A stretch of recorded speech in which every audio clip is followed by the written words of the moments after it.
And we're off to the races. What's good, everybody? Oh, look at this. I have this is not my lighting. What has happened here? Oh yes, I was so excited to get going that I missed 2 steps in my near perfect setup process. All right. Now it's a Disco Inferno in here. And hold on, I got to set the mood. Okay, that's better. Ambiance for this small corner of the screen that I've confined myself to. But anyway, how's it going, everybody? It is Zero Laugh Immortal. We're continuing to rock and roll in the Bock Saga. I'm getting a fuck ton of positive feedback after like the second episode that I did. People really like giving me some really positive feedback after the show is over.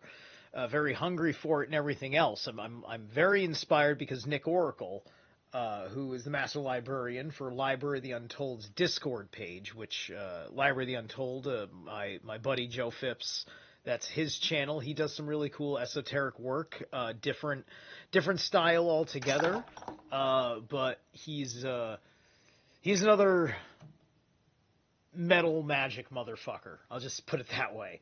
So shout out to Joe over there, and so with Nico's like she really likes everything that I'm doing. Like she's not fond of Jim, I suppose. She's not fond of Jim, Granted, she probably wouldn't have said anything if it wasn't the 8 Rings of Power, and, Jim said the thing that everybody told him not to say, that he said that usually people tell me not to say it, but I gotta say it here, right? So, I got Brother Jim's in here. How's it going, Brother Jim? So, BJ over here. I hope BJ is succeeding in life. All right, anyway. I'm on a roll. Let's get this ball going. I've got to do... Actually, there are 3 things. I was going to handle it, and then I realized I didn't have time to handle it. I've got to turn this on, and then I just have to set the property to that, and that'll do it. Bang! There's Merle. All right. I went and joined the Bock Saga Telegram group, and Merle was in there and active. I just simply tagged him and said, it's an honor, and he gave me a little like on that. So shout out Merle. I've now spoken and shown the link to this live stream to this very man who said all this shit that Eeyore Bock told him back in the 1980s. Isn't life fun? Look at that. It's like we're fucking time traveling. Ain't this just fun? All right, have at it. From this Erik Ringsson, who is continuing after Björn Järnsid has been dying as king of Sweden, he is continuing this Ynglingaätt line, and from Erik Ringsson is coming one guy called Erik Eriksson, and from Erik Eriksson is coming Erik Segersäll. And from Erik Segersäll is coming Olof Skötkung. And Olof Skötkung, he is king in Sweden around the year 1000. And exactly the year 1000, he is removing his capital from Uppsala to Sigtuna. And he gets 1007 one crown prince called Anund Jakob. He also has one daughter called Ingegerd. And with one former marriage, or one former going together with one Jarl daughter called Edla, he is having one son called Emund and one daughter called Astrid.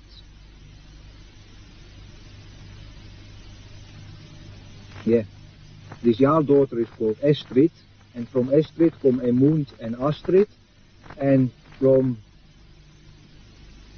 Edla is coming Emund and Astrid, and from Astrid is coming Anund Jakob and Ingegerd. 1008 this Olaf Sjötkung, he become crowned by the bishop of Sigtuna, and that make that his crown prince, Anund Jakob, being 1 year old, will be educated in the church system, which make that whole Sweden is now 1008 going over to the Roman Catholic system. Now in this time we have been coming to that result that the only original heathen system left on the planet is in Uudenmaa, in the south of Finland. So these people sit there and they are waiting for that period when one of the two systems is coming to take Uudenmaa. So they decide, they know that the third Ragnarök is coming, because there should be 3 Ragnarök on this planet, after which there shouldn't come any more Ragnaröks. And the last Ragnarök is happening on the 24th of 7,050. The 24th of July 1050, the third Ragnarök is starting, when from Åland, these islands between Finland and Sweden, is coming one army, what has been coming from Helvetia, from Switzerland, what is one army, what the popes are using in their different systems of trying to organize their imperium. So, by the way, so he's talking about the family of Ragnar Lothbrok, if I understood the audio quality properly. If somebody who knows this story and has confirmed what that scratchy recording has said. So I do find it interesting that this third and final Ragnarok is heralded by a family that descends from Ragnar Lothbrok. Ragnarok is in his whole fucking name. Okay? Hey, do you think everything will be alright if we trust Apocalypse? Hey, Apocalypse, here's my credit card. You seem like a solid and sorted fella. But obviously we know Apocalypse means revealing. But I mean, the point is, the world's about to end, right? Whatever your word is for the entire way of life breaks down disastrously, and a lot of people get hurt, and you lose all sorts of things that you love, right? That's the idea of these, end of the world freaking beats that all of the doomsdayers talk about, right? Left-wingers have their doomsday cult of we're causing the death of Mother Earth, Mother Earth's ecosystem, that is, as a sustainability for carbon-based life forms. That's their whole fucking shtick on the left. That's their what have they been calling it? Extinction Rebellion, right? That's the Extinction Rebellion cult.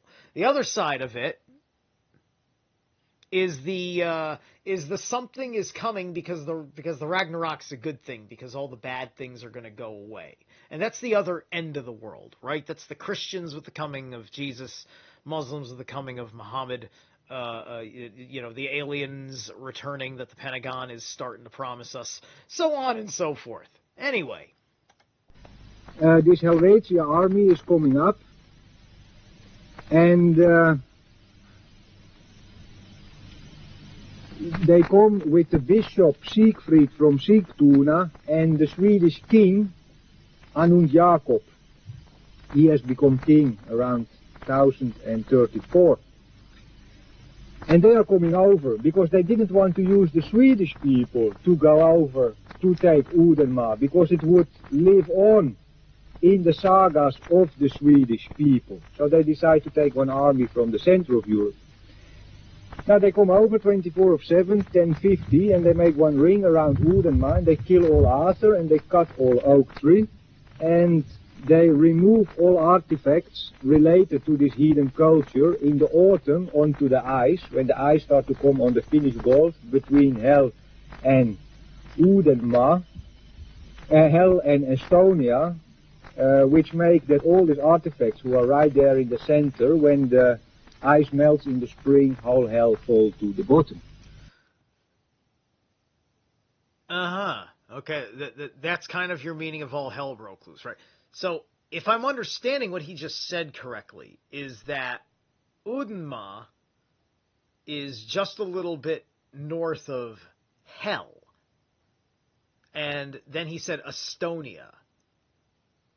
So he's saying that, so there's Hell, but Udenma itself is just north of Hell in what would be Estonia today. That's what my imagination is by how he said that. Udenma became one desert, but Bock and Ra, because they knew this thing happened, or they let it happen, they escaped anyway before. So the year 12,000, between the year 1050 and the year 1250, we are finding Bock and Ra up in the north, in Lapland. Ra is staying in Kaljalepuri, today called Kajani, and Bock, he is going to Korva Tunturi. Korva means air, and Tunturi means mountain. So he is going from Listening Mountain to Air Mountain, which is one mountain on the border of Lapland and Rusland.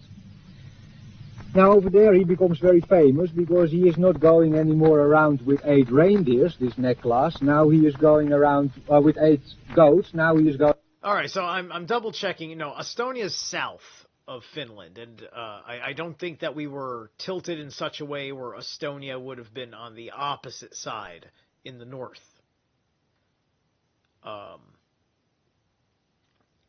But it's just south. I mean, so it's all up there. I think he's saying that's where he went was Estonia, where Bock went. Right? And that he was just saying that Udenma and Hell, I think he might have been just grouping the words together. Just making sure of what I'm hearing, right? This is what makes the oral tradition interesting in that respect. It's also what makes, as much as I believe in the superiority of the oral tradition, how much it is great, incalculably important, to also have the words that stay, to have a script, a scriff, a written, a something in writing, a something of memorable permanence of a thought, right? That's the magic of what a writing system does, right? But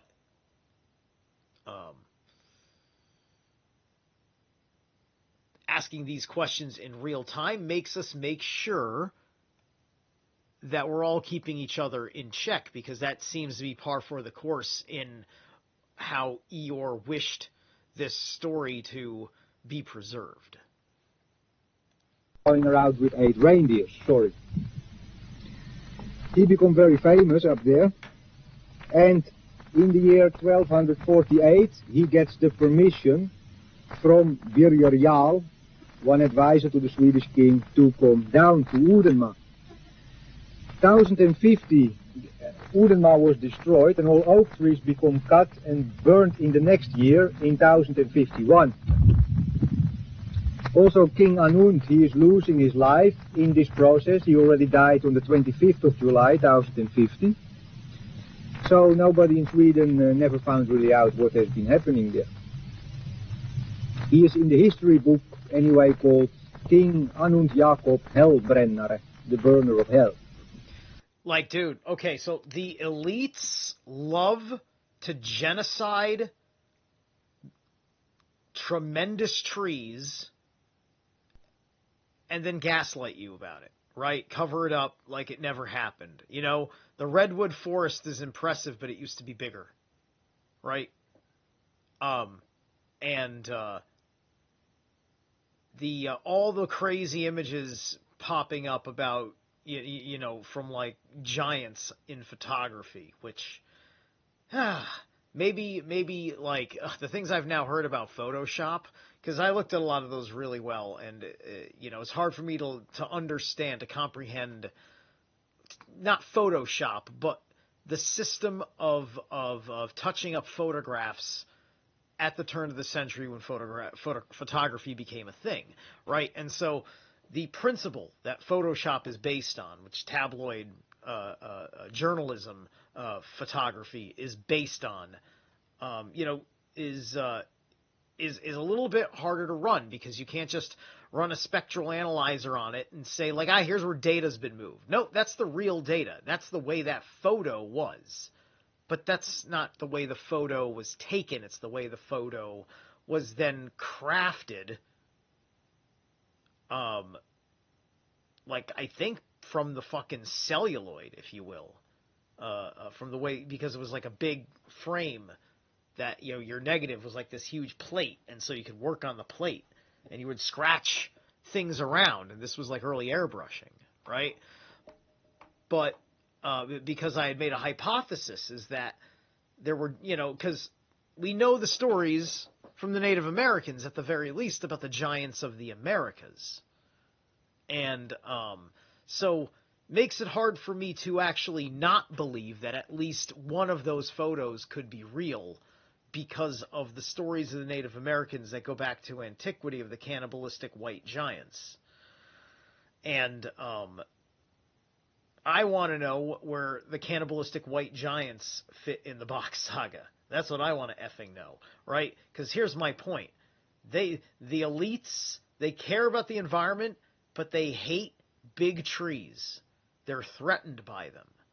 They want to destroy them. They will support terrible people to do it secretly in their name, right? And I don't know if that's coming from the enemies of Ran Maya, or if it's coming from the friends of Ran Maya, but it's certainly coming from somebody who knows exactly what's up.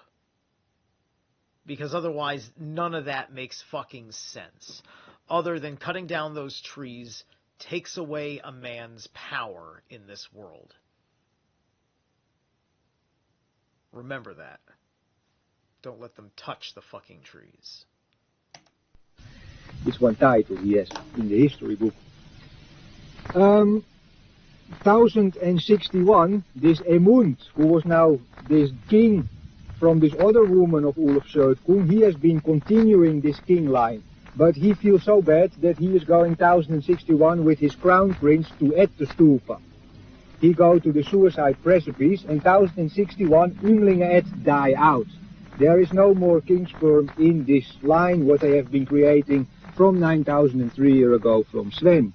So Ynglinge die out, and now from these Jarls, the highest Jarl families, the headmen, become chosen one who become king with the approval of the Pope in Rome.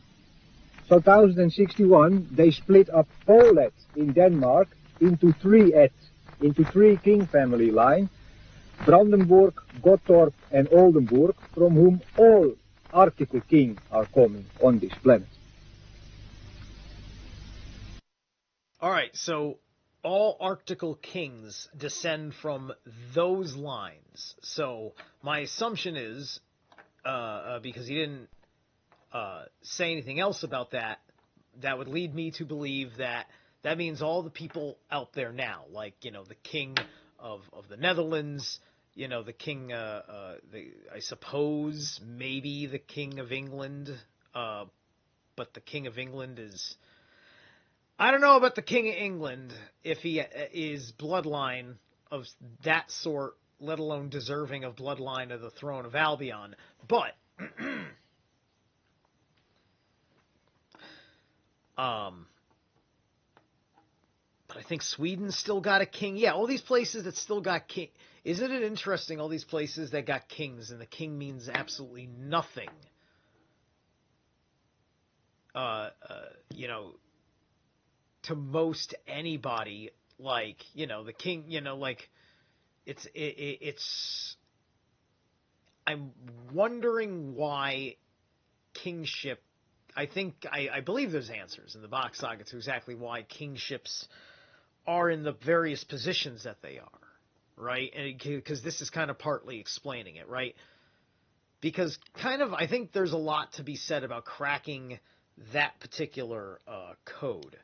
And because I think we're looking at the product of when the 20th century came on, the opinion of rule by monarchy was low, but a lot of people weren't interested in overthrowing their kings, but they kind of agreed with the concept about the rule of the monarchies. And so I think we're talking about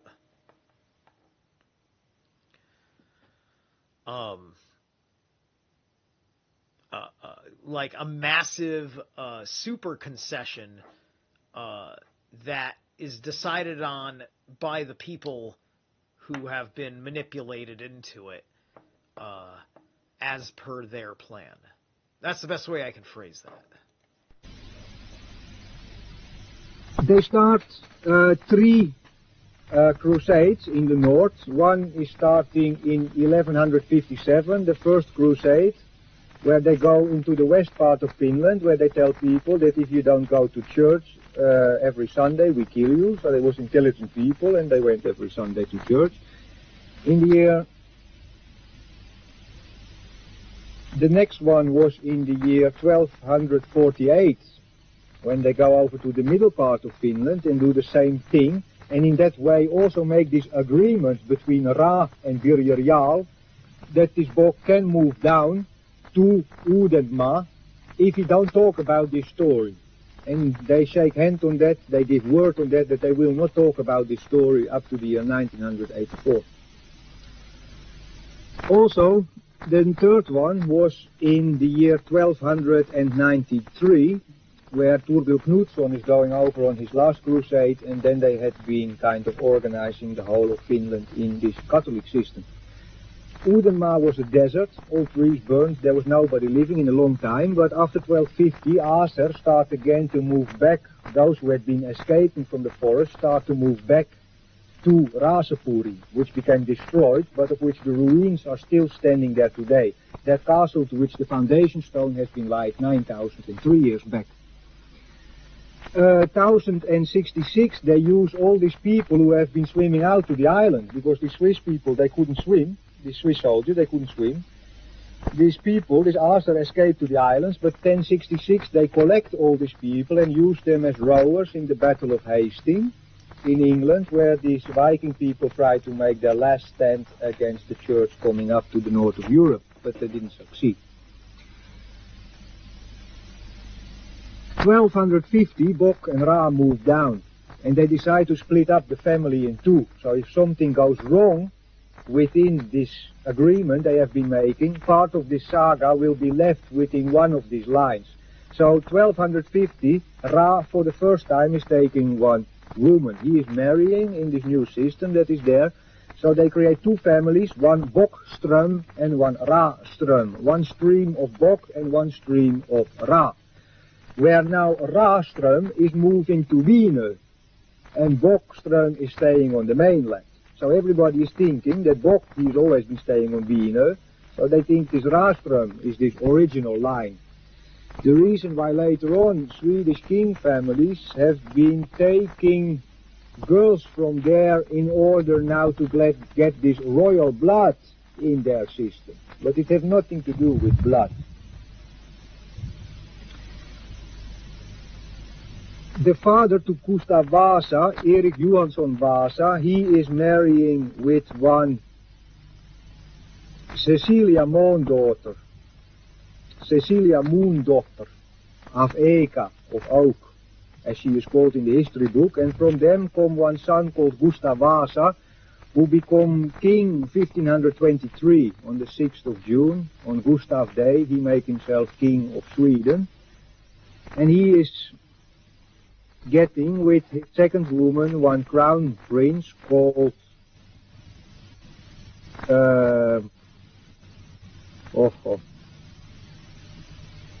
Erik. You got it, Merle. We believe in you. Erik. Erik Johansson, Johan Eriksson Vasa. Yes, Erik Vasa, who is becoming the first crown prince, because his mother is coming from this Eka. It gives this royal touch to it, so they are making for him the first crown again. Because in Sweden has been up to that date these Jarl families, who one of these headmen became king under the Pope. But 1527, Gustav Vasa is throwing out the Pope, and he takes this 10% for himself. that make that 1540 he is going over to Finland, and he asked from this Ra on Wiener if he can get Raasepuri, this castle. So he become like a legitimate king to this system. And he gets this castle, which become, where is already this town has been created again, this Tuna town. But 1546, Gustav Vasa is burning down this town, and in the same time creating one other town called Eknes, Tammisaari, where all these people from this ruin area of this castle now have to move. And 1550, on the old Hell, 500 years after the destruction of Hell, 1050, on the same Hell he's building one new town called Helsinki, where now all these people from Eknes have to move to Helsinki, and from Raumo and Porvoo and different places, from Ulvila, they have to move to Helsinki in order to populate this place. In that way, he could get out from the book that these people are coming from Tuna. So Tuna is not even known anymore today. It's called Snappertuna today, something. 1550, he is building the new town called Helsinki. And 1750, on the Seven Islands, the Swedish are building one fort called Sveaborg, the castle of Sweden. On this old Sun Islands, for the year 1050, their name become changed to Black Island. So Odensö, the big Sun Island, is called today Variö, Wolf Island, because wolf is a very negative animal in old church story. So it's called Wolf Island, Vari. In Finnish language it's called Susi. That's, as we all know, just classic fear of the Ulfhednar. That's all that is. Those motherfuckers were terrified of our ancestors. Saari. Vari, when you turn it around, is Graaf, and Susi, when you turn it around, is Isus. And that combination creates Isus Graaf, the grave of Jesus.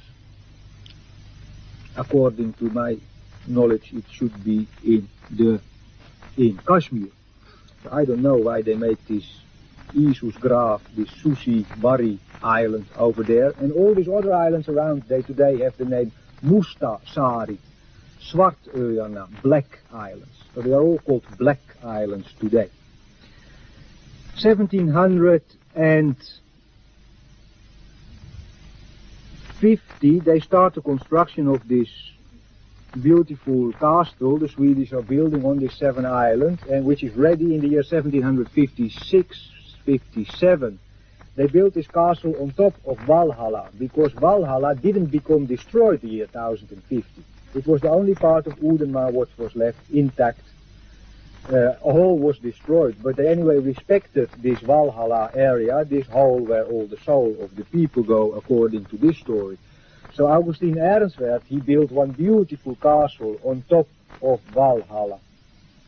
And it's still there today, and still today we can see this fundament. You've got potential for a new career. You know it, we... Let's get through this nonsense, and we're good. Let's keep going. This castle, 1855-54, became destroyed in the Crimean War that started 1853, where there is one world war between the Russian and on the other side the Turkish, the French, the English and the Sardinian people, where this ruler of Rusland, this Tsar Nikolaus, Tsar Niklas in Rusland, he wanted to have one symbolic key from Jerusalem so that he could become head of the Greek Orthodox Church in Rusland, because the head of the Greek Orthodox Church was, in the last century, was one Muslim, because 1453 Constantinople go over to the Muslim Empire. So it was a very funny situation for the Russian Tsar to be not even to be head of the Greek Orthodox Church or the Greek Orthodox people in his country, because the head over them was one Muslim in Constantinople. So he wanted to have one symbolical key which started this world war. He didn't get his key. So in 1854 the French and the English come up, because 1675 up to 1675 the zero line on this planet, the zero meridian, was going through Valhalla, through Helsinki.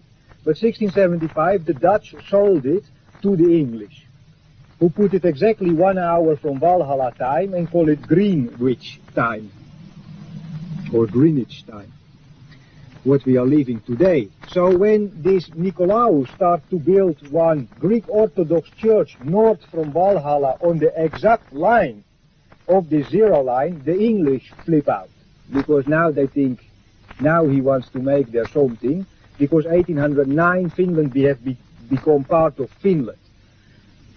Now I go too fast maybe. From 1050 to 1809 Finland is a part of Sweden, and from 1809 to 1917 Finland is a part of Russia. So under this Russian Tsar, when he starts to build on this old line, this Alexander Nevsky Cathedral, they flip in England, so they come with the French army and boats up to Helsinki, and they throw 1 million kilo of bomb on this castle, where is this fundament where, according to this story, all the soul of the people on this planet is going. Or before anyway, did. Okay, so hold on. Like, he just say a bomb? In what year? Because he kind of expressed a whole huge time span there, and I'm wondering, are we talking about a bomb in, like, the 1800s? Like, they made a big bomb, like, way back before we had big bombs? Or when did we start having, quote, bombs? Must have been the 1500s, I guess. And he already mentioned the 1500s, right? We've already gone through, like, the Renaissance and shit, I guess. I guess that makes sense. Anyway, I'm not gonna stress over it too much, just bringing it up. But the fundament didn't destroy. Everything around became blasted, but the fundament still standing there today.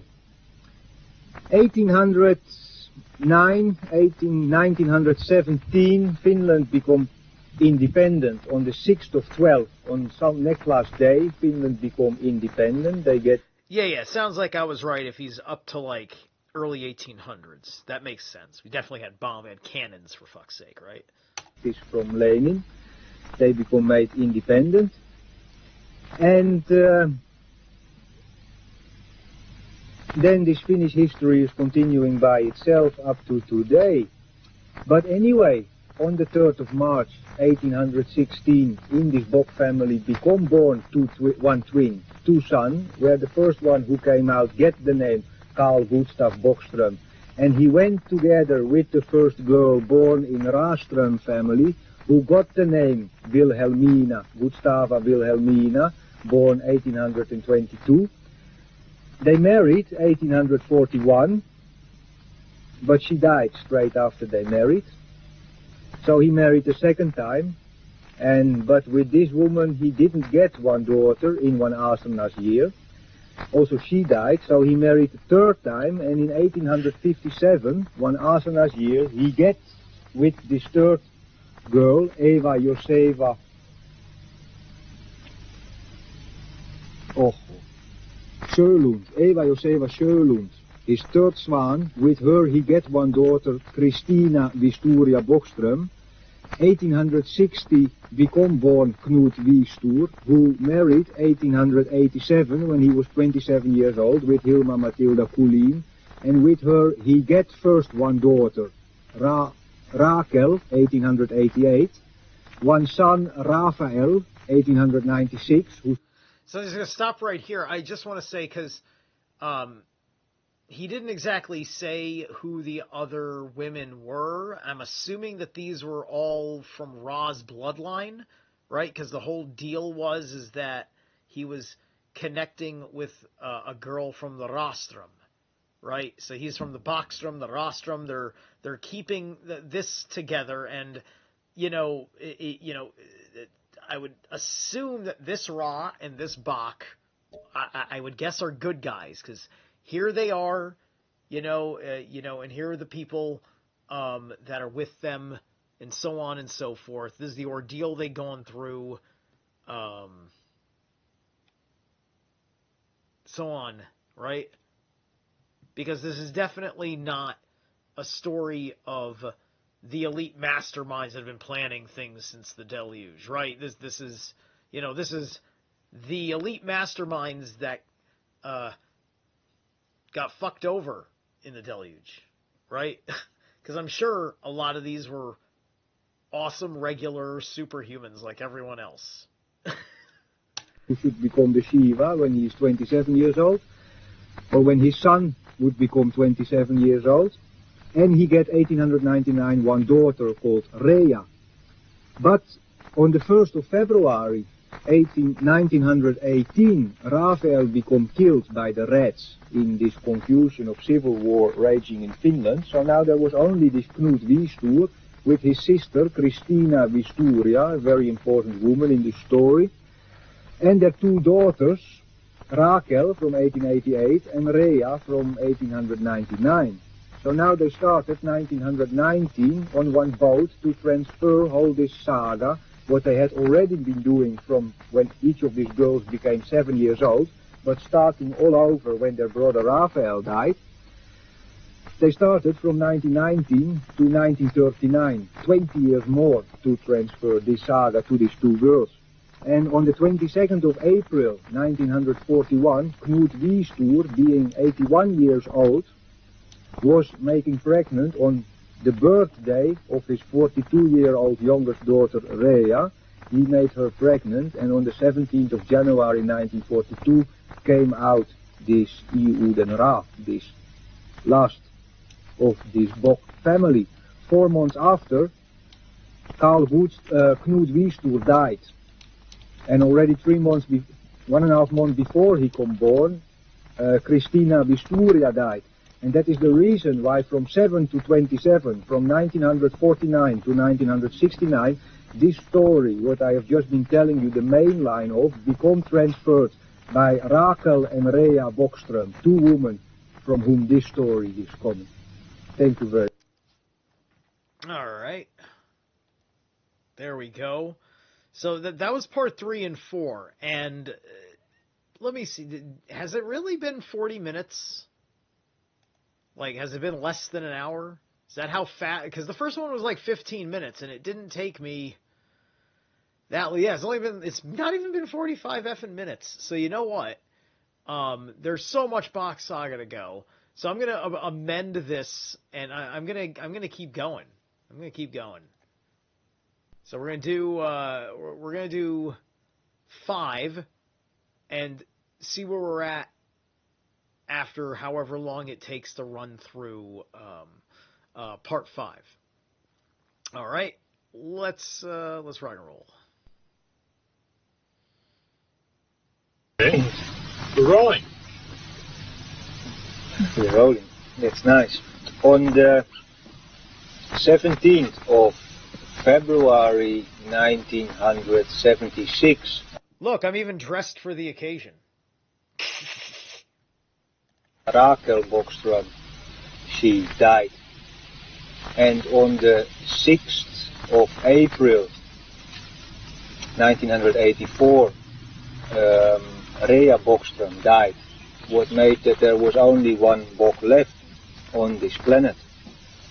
And shortly before the 6th of April, actually on the 24th of February 1984, he started to roll this story in Chapora in Goa in India, where for the first time this sound system was brought outside of the family. So the first thing we had to do was learn about these sounds, ah, Sarve, Bori, Se, Shera, before he wanted to go anywhere further on in that story. He knew that when he comes back to Finland, his mother will be dead, because she always been knowing that she died in 1984. When she was 84 years old, 16 days before she became 85, she decided to check out. And after that, when he came back to Finland, his mother was burned already, and she became buried in the midsummer, in July,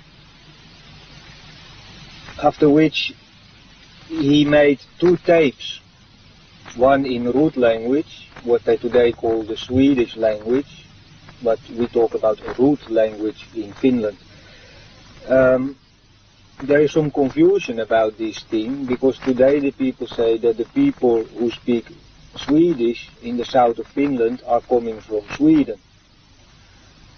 But it's actually the other way around. It is the Swedish people who speak Swedish in Stockholm who are coming from Finland. Or actually from Gotland, I should say. All these people are coming from Gotland after the Ice Age. Now, he made one tape in root, because in the Finnish language we are talking about, when you say the Swedish language in Finnish, you say root sing kieli. Kieli means tongue, sing means you sing, and root means the root. No? So in Sweden they are singing the root, whereas in the south of Finland we have these clear root sounds, these 29 sounds with their meaning. So he made one tape in this particular language and another one in Finnish language for the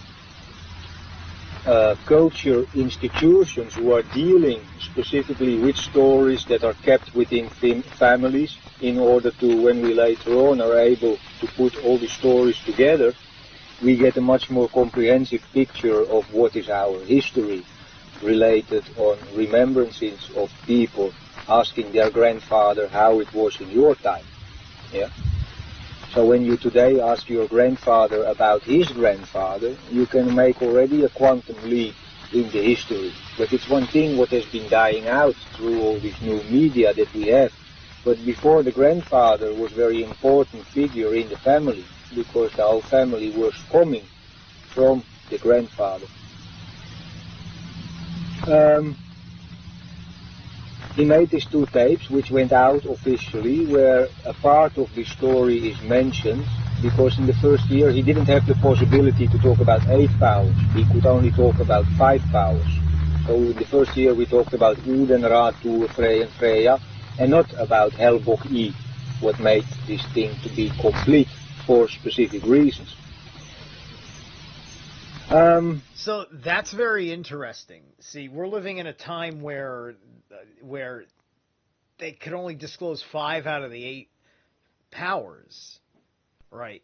Then, right? And then now it's 1987, and at that point, you're talking about the 8 powers. But that's very interesting that they could only talk about the 5, right? Which is interesting, of course, and I think it makes sense just because if I scroll back a little bit, we listen to that order of the powers, right? These words themselves. I'm thinking about these words and how they come up in mythological language. Where a part of the story is mentioned, because in the first year he didn't have the possibility to talk about 8 powers. He could only talk about 5 powers. So in the first year we talked about Uden, Ra, Tu, Frey and Freya, and not... Yeah, so all of those powers, those are all also things that we know in that time as words being used for deities and such, right? And then the other ones... About Hel, Bock, I, what made this thing to be complete. El, Bock, and I think he said I, right? So El...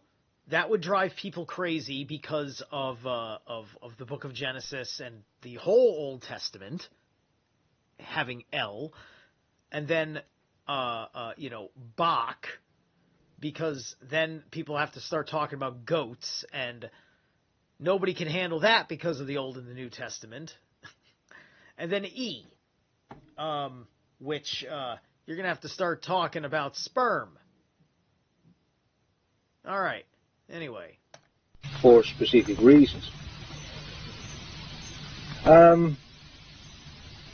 The year after, in 85, he was invited to keep one fest speech in front of this Raasepuri Castello, where he was telling a little bit about this story related to Finland up to the year 1050.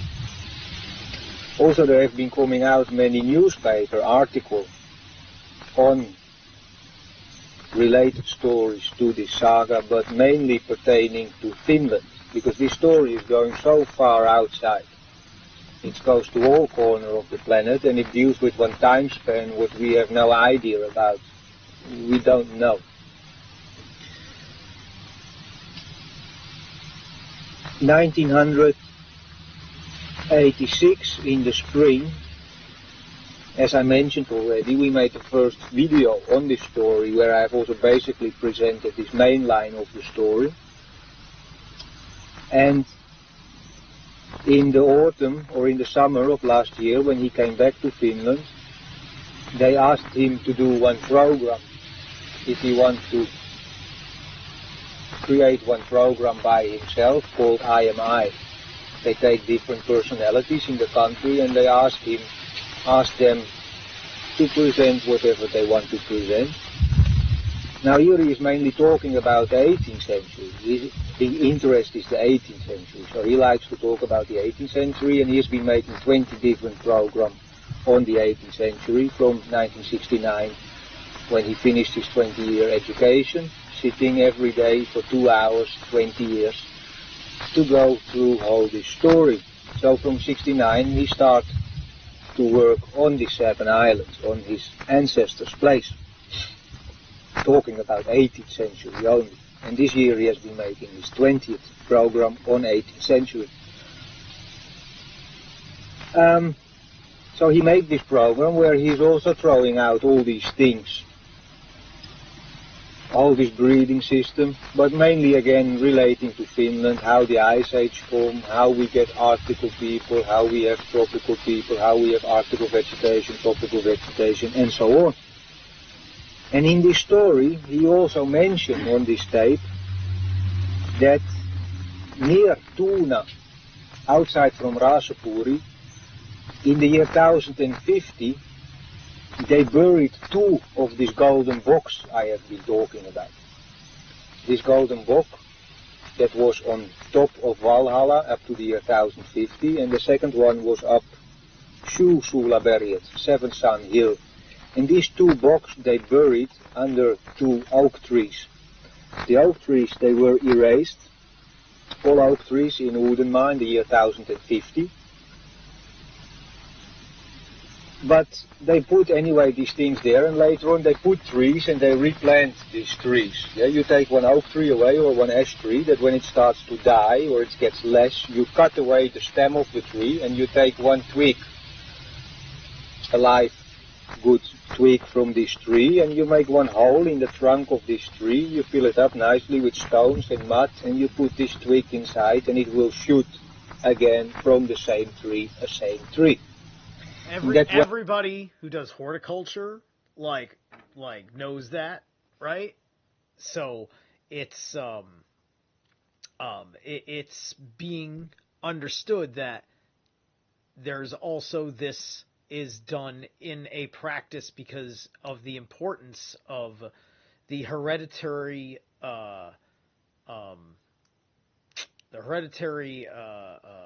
continuity of that tree, right? And so like I think we call that cloning in horticulture.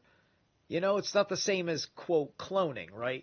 Like people know this a tremendous amount because the cannabis industry, you can't mass produce a strain of THC without doing this process that is described here in the Bock Saga.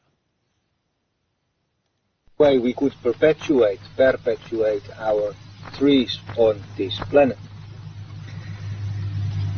being our family trees. So our family tree was before existing as long as our family is existing. And this ash tree from this Bock family is still existing from the first Bock. It has been replanted and replanted and replanted and replanted and replanted. Near that area is one place called Offerlunda. And in Offerlunda today are oak trees which have been replanted by this family, and under 2 of these oak trees are 2 of these golden bocks. The third one the one that was outside of Rasapuri Castello up to the year 1050, Ra is taking with him when he goes up to Kaljalapuri, this castle in Kajani on the border of Lapland and Finland, where he stayed from the year 1050 up to the year 1250, when this whole breeding system had been collapsing. So from the year 1050 they only go on within the family. The first son become the king, and the second, third or fourth, whoever it was, he become this Bock. Up to the year 1250, where they decide to split up this family, which again come together, Sun and Moon come again together, when Carl Gustav Bock is going together with Gustava Wilhelmina Raasberg. So Sun and Moon come together, and that again creates this Raphael story. The third Bock is still in Kajani. It is in the foundation of the castle standing there. So he mentioned this thing also on this tape, on this film they made, that here these golden bocks are buried.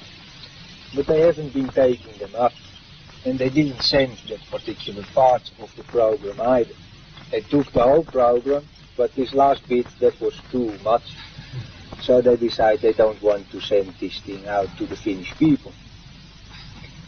This information has been out for 3 years, that there are these golden bocks buried there, and everybody in that area, these relatives to this old ashram, they know that these bocks are buried there. But now this Offerlunde area where these bocks are buried has been donated by Bock family to the church long time ago. So now they are on the church property, so they have to take up these bocks. So last year I got the information that in the east of Uudenmaa, in Akantesan Ranta, there is this bear mountain, this Ylpelivuori, where Akka is dying when she is falling from this Ettestupa. We should dig in that place where the Akka is falling, because there we could find one piece of wood from before the year 1050. So I said, sure, we go to dig there. This year we go to dig for this piece of wood. So after, in the end of last year, I heard that there should be maybe one wooden door going into this mountain. I said, oh, so we go to look for this wooden door. That becomes already more specific. So did I understand that right? 8,050, like BC? Is that what we're talking about? Just want to make sure I understand what we're talking about. So looking for a piece of wood that has an age of 8,050, and it's part of this situation. And behind that wooden door, I mean, if there is one door, there must be something behind that door. That became, of course, also clear straight away to me. So I have been thinking about that whole winter. I stayed away from India, where he is usually preparing 6 months during the winter time his new program about 18th century. So in the spring, when I came this year to Finland, he has to inform me what we are actually going to do there, as according to Knut and Rea Bokström, as according to how they have been telling. So he has to start to tell me about what is behind this door. So now we make one quantum leap back in the story before Ice Age, where we have this Jehovah system I have been explaining in this story. And this Jehovah system tells that during the lifetime of one Lemminkainen Väinämöinen period, Lemminkainen becomes Väinämöinen, they are bringing up the most beautiful aesthetic on the planet from all civilized, all people on the planet in appreciation for this system. They bring up the most beautiful aesthetic to fill up the castle of Ra and Maya. And when one Lemminkainen Väinämöinen period finish, and there comes one new Lemminkainen Väinämöinen period, they empty out this castle, and now they are starting for this new Lemminkainen in one appreciation system from all corners of the planet to bring the most beautiful aesthetic up to the castle of Ra and Maya, the king and queen for all people on the planet. So that's kind of interesting to me because he's talking about Lemminkainen and Väinämöinen as a kind of a period of time that effectively you're taught. To me, it sounds like you're going through an economic period, right? With all the aesthetic that goes up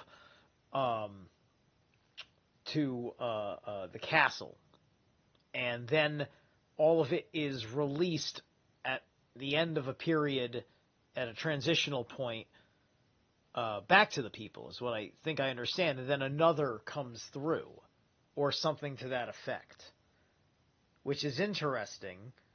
Makes me think of ideas like Yuga cycles. It makes me think of ideas such as history doesn't repeat itself, but it rhymes. Before Ice Age. And when this Lemminkainen Väinämöinen period is finished, they have to empty out this castle. And again, the whole procedure starts from the beginning. Now these people get one problem. Because where do they go with all this aesthetic that people from all over the planet have been sending up to the castle of Ra and Maya?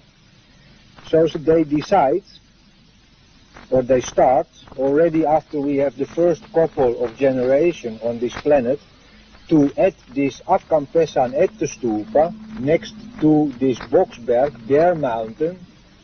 They start to create something called the Bock family's treasure chambers, where they are going into this mountain and they are digging one shaft that goes down into the earth.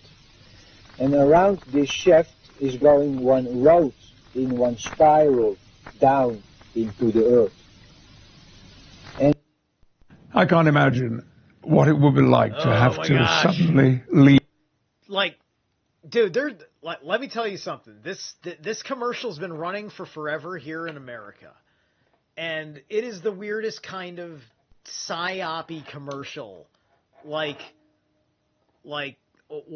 just leave your home. Just leave your. That's it. Just like, what if I had to suddenly leave my home? It wasn't. It's. They don't give a reason why you're leaving your home. It has nothing to do with the reasoning of leaving your home, right? Right. This has something to do with winter, but like, just, it's weird. It's effing weird, and I think that it's trying to dig into our psyche, this idea, right? And there's a lot of ways I think they could be trying to freak us out this way. And this was running before 2020 too, right? So, it was a different one. Now he's a little bit older. He's making another one. I don't know. You get the point I'm trying to make, though, right? Anyway, let's skip this thing. That's all I have to say about that interruption. Lemminkainen Väinämöinen put in, after he died, the most beautiful, what has been sent by all people up to the planet, taken out from the castle of Ra and Maya and putting it in that particular chamber. And in front of that chamber they make one replica, full size, from gold, from this Lemminkainen. And in this mountain there is this shaft where is the Ättestupa of Ukko. He is falling inside, where Akka is falling outside. In this Lemminkainen temple, never in the history of this planet has been one woman inside. That is the reason why Akka is falling outside. But now we can see, when we are opening the door to this temple, and we are very close, maybe we are there already, inside there should be one road going down into the earth with one shaft in the center, and there should be one chamber for every Lemminkainen that has been on the planet with the aesthetic up to the year 987, when this temple was closed, because Gordarieke Rusland go over to the Greek Orthodox system. So they closed it 1,000 years back and said that Bock who lives after 1,000 years, he has the right to open this temple on the 24th of 7, on Christina Day. Now, the ice time was 50 million years, and the paradise time was much longer than the ice time. So it should be one quite incredible temple full of aesthetic from the first Lemminkainen on this planet, from Frey up to the year 987. And everything what is in that mountain is from gold, because gold is forever. And we have been in the process of doing that, but we didn't get it open on the 24th of 7 because of various reasons. We were... So this is making the point of, you know, this is almost the idea of, like, you're trying to find, like, the antiquity treasury of the world, right? Like, this would be, if this story is true, like, even if it's not much, because maybe our population was not great, you know, you're talking about gold, like stuff. Like, I think, like, aesthetic, it's basically art, right? You know, like, it was explained. But it might be way more significant, especially if that art, you know, if that art is telling a story, like, we make stuff out of stone. So, you know, it's set in stone, so it lasts forever, right? You know, if there's stuff, like, written on this gold, little things, like somebody maybe, you know, maybe it's a short story about their tour friend or something like that, like, because that's the idea, you know, that this is kind of like, you know, I've got my altar. Consider your altar like a mini rendition of Odinma, you could say, right? Hey, May Queen, you know, and I put an aesthetic magic thing on my altar, right? And then in time, after it is sat in appreciation, it comes back to me, right? And things like this, right? So, just imagine a stockpile, I guess, that missed its last run because of the first Ragnarok, and I guess that year's or that age's, yeah, it would have been an entire Lemminkainen, right? Or, you know, and so that's like a whole age of gathered treasure that couldn't get given back and is yet to be given back. Like, that's part of the significances of trying to open up Lemminkainen Temple. That this little thing that looks like a caveman's rock, if everything is right, then this unassuming location in the middle of like the wilds, you know, could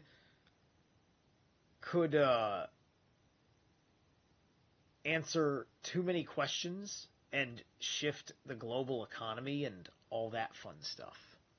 But anyway. A couple of funny-looking hippies from different parts of the planet with plastic buckets and wheelbarrows trying to empty out one hole that maybe 500 people have been closing with 50-ton stones. In the year 987, you know, and this Aser was different construction than this chicken bone like me of today. So we didn't succeed to open the temple. We have been calling in the machine to do it. Yeah, because the machine is there to take away the heavy work from the people. So the machine is doing it, and we came to one stone plate, what is made of a different granite than you find in all that surrounding. And after I left, and after I have been getting the message that they came, after they took that one out, they come to a second stone plate, what is again of different material, and that one has also been taken out. And now we have come to the third. And we think that these heathen people who say that everything tree is good, after this stone plate, when we get this out, we will have the possibility to go through the entrance of Lemminkainen temple. Now there is the question, shall we respect the Akka or not? And there has never been one Akka inside in this temple. She was the mother, anyway, to all people on the planet. So this is one place what is only for men. And the only way we can go in is bar, completely naked. But for the first time on the history, we have access to this beautiful material called video camera and film and photo. So we can make film of everything what is inside there, and we can show it for all people on the planet. So that's very nice. Oh, just wanted to respond real quick here with May Queen. She was asking me about how my gold spray is going. So yeah, I'm using an alchemical tincture. Liquid tincture, if tincture is the right word for liquid, whatever it is. It's in a spray bottle of the nectar of Athanasia, which I've only seen its kind alchemized properly in the Temple of the White Dragon, over with my mentor, Sethicus Boza, at Black Earth Productions, which is true, pure liquid gold made through a secretive process that nobody knows about, except for the alchemist commissioned with Sethicus to make it, who speaks about it in the first Nectar of Athanasia video. And so this is my second day, I believe, second or third day on dose. I started on the full moon. And so it's early, and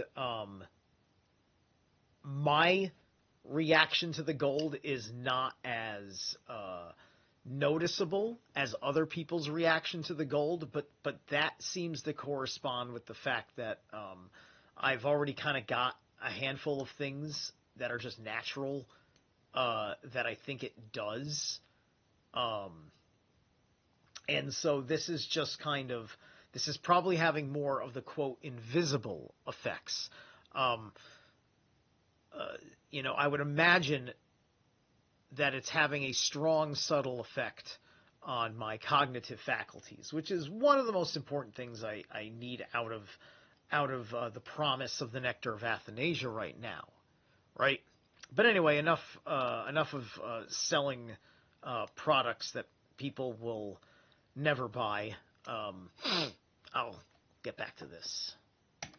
So before we had places which were only for men, but I think we have also places that were only for women. But I don't know about that so far. So maybe you want to continue from here. Thanks, Michele. As Michele says, we did not succeed in opening the temple on 24/7/1987. However, on 24/7/1987, the 130th birth anniversary of Christina Vistoria Bockström, we created the positive foundation for the purpose of disseminating the information coming down through the sounds and through the Lemminkainen temple itself to all mankind. Sa means to receive. Ga is to give. Sa, ga, sa, ga, sa, ga. A receiving and giving, down through the ages, down through the sounds of the saga, from person to person to person. And this process will, in a sense, be the form that our foundation, the positive foundation, takes in disseminating the information that will continue to roll out in the next 17 years, creating the basic line of the saga. After the full 20 years of exposition of the material at hand, then we'll have the whole cake, so to speak, and then we can really begin to nibble on it and digest it probably for millions of years to come. So the Positive Foundation is very grateful for your presence here today and very grateful for Michele's presence, and we very much appreciate your participation. I want to thank Cruiser Bob for allowing us to be here. If you have questions now specifically... So this saga's now been out only so long that those 20 years that he just cited have passed 20 years ago. We are 40 years since all this happened. Please ask them. However, there is one rather dramatic phrase that I'll ask Michele to share with you that Eeyore has been instructed to say to the people at this time, as we are aware, in fact, that Lemminkainen Temple, the Bock family treasure chambers, exists, and as we approach its entrance. Yeah. They told him, he told to me in the spring when he has to start to tell me what is inside in this mountain. He had very big difficulty to tell me this thing. After I had been listening 3 years to this story, he has very big difficulty to tell me what is inside of this mountain. And I have an idea of what is inside of this mountain, but my small brain cannot comprehend such a thing. Also he has very difficulty to comprehend this thing. So he says, I understand that it is there, but I can't believe it. And I have come to the same result. I understand that it is there, but I can't believe it. And after telling me this thing, he told me that he has to say to the public that now we can see if Knut and Rea Bokström have been honest or not. So he is putting his family line on this thing.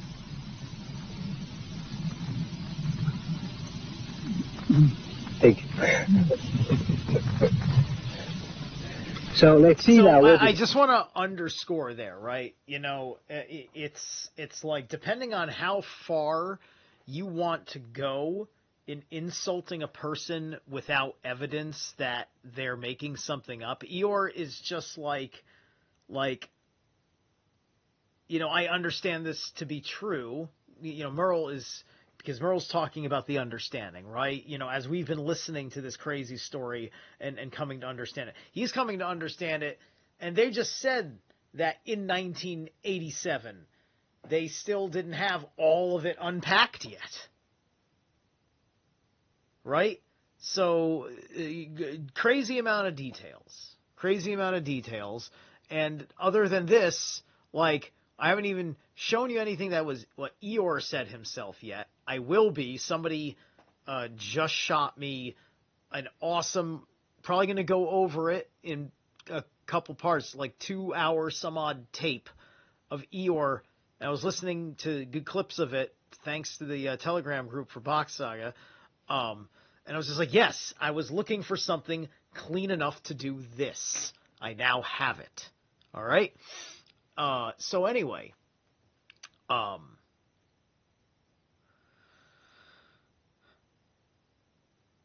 so yeah, so like Eeyore is putting his own family's word on the line and willing to sit there and say this. I want to open this up, and then I will give up in believing in this story. Right? Because from the way it sounds to me, the government doesn't have an actual good reason for not to. And I'm pretty sure it hasn't been opened up yet, because the entire Bock Saga world would be forced to ask themselves, does the Lemminkainen Temple exist? Were we wrong to say that this was the Lemminkainen Temple? Right? Where is the treasure of the world, or does the treasure of the world not exist? That's City of Gold, man. Where's El Dorado? El Tora, To, right? Do, whatever. It's in there somewhere. It's in there. See, look at this. Bock Saga just makes you figure shit out. That plus I'm huffing straight gold. It's happening, yeah, because I haven't seen the door, yeah, but I know we are very close. And if everything goes all right, we should be able to open this place in this year. And there we will find all STP made in gold from before Ice Age, from the first people on the planet, to the year 987, when this temple was closed. And that, I think, is enough. On track. That's enough. Yeah. Shall we entertain questions? Any question, if anybody has one. Sure. Sure. And we read some books and make some studies of some people that uncover some things that were behind Hitler.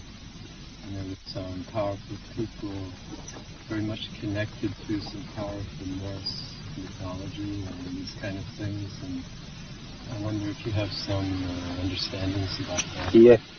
For that particular reason, I mentioned the year 1061, when Paul had this one continuous line from Dan, from 9,003 years back, decided to divide themselves into 3 king heads, because this Linga head had been dying out. Now there should always be 3 crowns. But these 3 crowns are actually three crowns. Because Bock is representing the crown of the oak tree. Ra is representing the crown of the Christmas tree. And after Ice Age, under and after Ice Age. And Ter is representing the crown of the ash tree. So they are three crowns that are talked about. But this become misunderstood by these kings. All right, that's fucking awesome, because I hadn't heard that. See, that's why I love listening in. Like that is a very specifically good thing to know, especially with the way we're doing. You know, the way there's the mythology aspect of the Bock Saga, right? Also, Brother Jim, you're gonna make me. I'm glad you said that, because now I can make fun of you in a cute and innocent way. Oh, great! Here's Brother Jim with a theory about the Golden City that doesn't involve digging for one. Get back to work!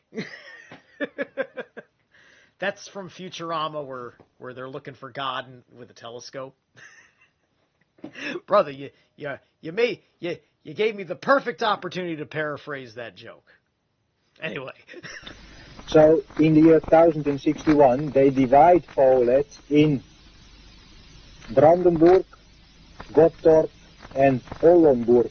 Oldenburg is the Danish king house, Gottorp is in Lübeck, and Brandenburg is in Berlin. Where in the Middle Ages we start to write in the center of Europe. So in the Middle Ages, people start to transfer everything what is within their families on books. And these books, some get lost, some become burned, some become rewritten. To these books, in the history has been happening a lot of things. So also this particular person in Germany, when he comes to power, has access to these books in this Brandenburg castle in Berlin, what relates to a lot of Nordic mythology from before. But it's not from Pirouette family. It's coming out from Sven and Dan line, specifically Dan line. So it is full of confusion. It's not based on sound system. It's not based on nature. It's based on idea and the mind of people. And the mind of people and nature are two different things. Because the mind of people is created by its surrounding, meaning the nature. All right. Seems to me it's all right, so I believe, okay, so Sven and Dan, if I remember from 8 Rings of Power properly, those are the We Two Kings that spread confusion. Those are the Vikings. That is why it's just like the Viking vibe is fucking fun and it's fucking cool, right? But it's not the original Superior. It's similar in that it's connecting to there being something very universal and very global that's coming out of the North Country. That's correct. But he distorted it. He distorted it, he got his own idea with it, he tried to create one super race by extinguishing all other races on the planet.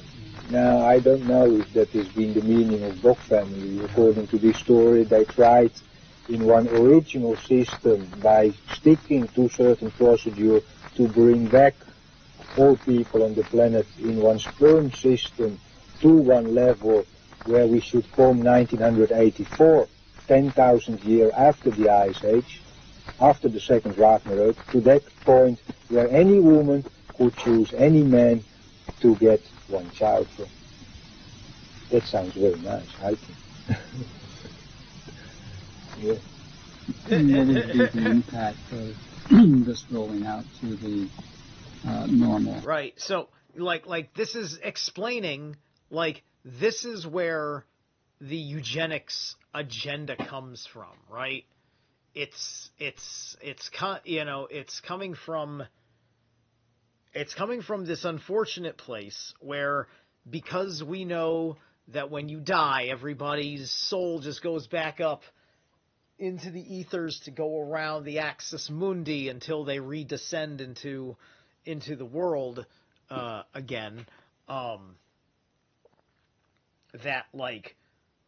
Some people took this ideology to cheapen the life for those that were sullying the bloodline by mixing amongst themselves, which, of course, after the Ice Age, during the Ice Age, we all had to fucking do, right? So whoever's practicing, like, eugenics this fucking way, especially when it comes to, let's go to war against all the bastard tribes. This is what it is. It's just like people that look at the world like they're fucking bastards, right? So, like, this is explaining the Illuminati before the Illuminati, right? And the complexity that maybe, like the Bock family, or at least Eeyore as a person, you got fucking good people, you got bad people, you got et cetera, and it's not so fucking complicated as all that, because yet still, the elites on top are still us. They just have, the only thing they got is a continuity of bloodline and a knowledge of how to be of peak life performance, right? With the only problem being that they don't get the benefit of the paradise. I mean, you can sort of get that if you live down in the tropical.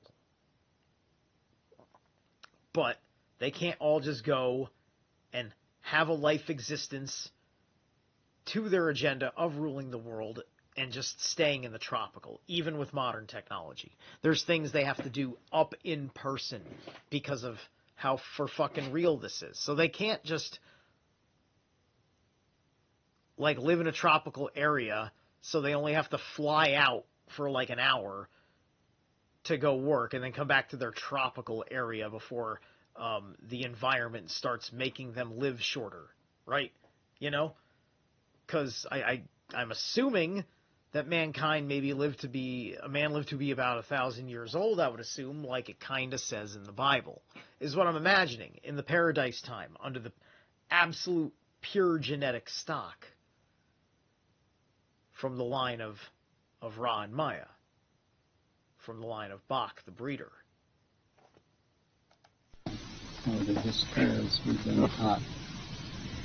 Now we are stuck with one written history of about 5,000 years. And many of the information contained within the written history is correct. But there are also many informations contained within these different written histories that have been used by different people, especially out from this Bock family, this hero I have been telling you from after Ice Age, Dan and Sven, Pharaoh, Krishna, Moses, all of them have been running out from this family, and they have been using information in written form to further their particular purposes. The only purpose they actually furthered was that in that way we got the third Ragnarök, the year 1050, 24th of July, after which there shouldn't come any more Ragnarök. So I am very satisfied with the history as far as it has been going, because it has been happening. And if we can accept our history and go into the potential of sound that relates to one history before the written word, we can take all the positive of our spoken and written and visual history into the future and have a nice future. Sure. Nobody is criticized in this story. Everybody has been appearing, the different main figures, as we have been taking them out today, and they have been doing their part within history. I think that we have to act. Okay, so I'm going to call it here now. I've given you 90 minutes, and I've got a buddy in transit, and we're gonna hang for the evening. So I'm going to start winding down and start fixing things up to host his good company. So I thank all of you so much. All of those statements right there that Merle said, like that, like even before the Bock Saga, when I'm just trying to do occult esoteric history shit, I am literally saying the exact fucking things that Merle said, right? So Merle, if you're listening, I must have unconsciously stolen the words right out of your mouth. Fucking A, man, right? Because this is definitely my first time actually listening through Merle talking about the Bock Saga. Only because I didn't want to overdo things at first with Jim, because I was trying to figure out what's some of the better stuff to kind of make the Bock Saga make sense to you, so everybody isn't just hung up on, wait a minute, how do you succeed? Really? Because everybody wants to get distracted by success. All right, I will catch you guys soon. I might come back on tomorrow. I'm not sure. I'm not sure if I'm even working tomorrow. I haven't gotten a phone call yet from the job, but I have a will. I have a will to make sure that my week will be a success. Is that what I have to say? If it's succeed, it's also success, not success. This language is fucking hysterical. It's our language. This really is our language. When puns stop being funny, something's wrong. Something must be wrong. Later.